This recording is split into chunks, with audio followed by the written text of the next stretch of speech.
আমি লুকিয়ে রাখি, ওনাকে বলি না। উনি আমাকে বলল আমি বাসায় কথা বলবো এবং তোমাকে বিয়ে করতে চাই। যত যাই হোক অতীত বর্তমান সব বাদ দাও, আমাকে নিয়ে থাকবে। উনি চলে যাওয়ার পর আন্টিকে বলে আমি কয়েকদিনের জন্য বেড়াতে চলে আসি। আজ বহু বছর পর বেড়াতে এসেছি আমার শ্বশুর বাড়ির এক আত্মীয়র বাসায়। ওনারা আবার অন্য জায়গায় থাকেন, তাই এসেছি। একই পথে হলে আসতাম না। ওনার জোরাজোরিতে প্রায় 10টা দিন ওনার এখানে এসে থেকেছি।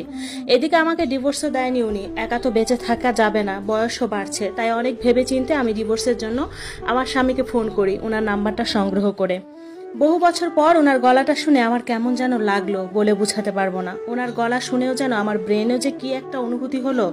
ওনাকে সালাম দিলাম, জিজ্ঞেস করলাম কেমন আছেন। উনি বলল ভালো। চিনি নাই, কে? আমি বললাম আমি নাহিদা।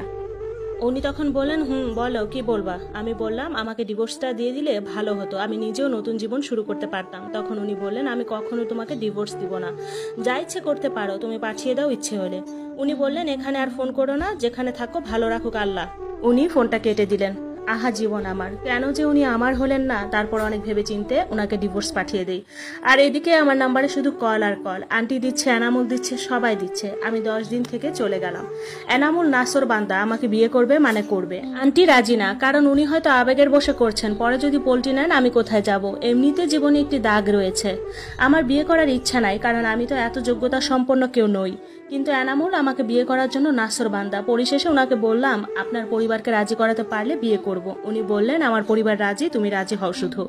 আমি বললাম আচ্ছা, ভেবে চিন্তে জানাবো। জীবনকে আমি আরেকটা সুযোগ দিতে চাই, যদি আমার রব আমার নসিবে ভালো কিছু রাখেন। এদিকে এনামুল আমাকে তার মেজো ভাইয়ের সাথে পরিচয়